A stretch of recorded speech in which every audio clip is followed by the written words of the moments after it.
দেশের সবচেয়ে বড় শরিয়াহ ভিত্তিক ব্যাংক এখন আলোচনার কেন্দ্রবিন্দু। নতুন চেয়ারম্যান নিয়োগের পর থেকেই শুরু হয়েছে অস্থিরতা।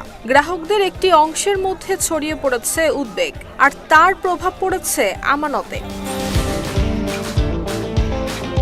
মাত্র ৭ কার্যদিবসে ব্যাংকটি থেকে তুলে নেওয়া হয়েছে প্রায় ৪,২৪০ কোটি টাকা। এতে বড় চাপ তৈরি হয়েছে তারল্যে।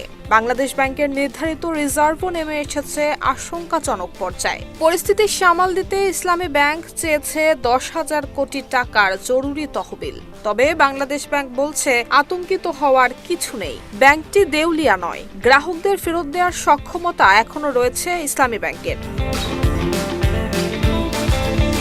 ব্যাংক কর্তৃপক্ষ দাবি করছে ব্যাংকের আর্থিক ভিত্তি শক্তিশালী। সামাজিক যোগাযোগ মাধ্যমের গুজবে বিভ্রান্ত না হওয়ার আহ্বান জানিয়েছেন তারা। তবে বিশেষজ্ঞরা বলছেন সংকটের মূল বিষয় টাকা নয়, বিষয়টি হলো গ্রাহকদের আস্থা। আর সেই আস্থা দ্রুত ফিরিয়ে আনতে না পারলে পরিস্থিতি আরও জটিল হতে পারে। এখন সবার নজর গ্রাহকদের আস্থা ফেরাতে কি পদক্ষেপ নেয় ইসলামী ব্যাংক এবং নিয়ন্ত্রক সংস্থাগুলো।